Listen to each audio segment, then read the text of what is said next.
कैसे हो? उम्मीद करता हूँ सब अच्छे और स्वस्थ होंगे। और दोस्तों आज मैं आ गया हूँ कोरगांव ब्लॉक। इस तरह गायता ठाकुर जोहानी कैसा होने वाला और किस तरह से होगा तो आप लोगों को इस वीडियो के माध्यम से दिखाने का प्रयास करूँगा।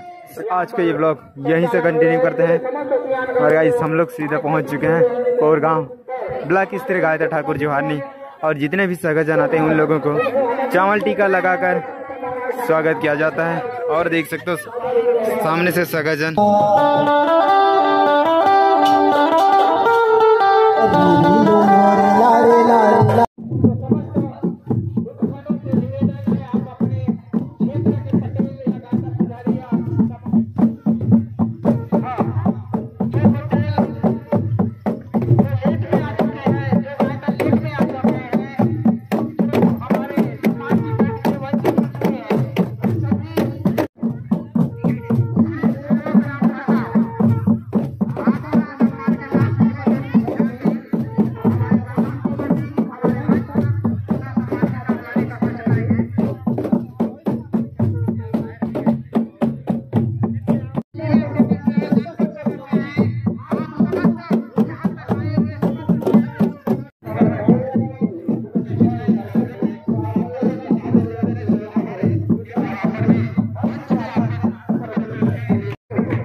बहुत बहुत धन्यवाद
किया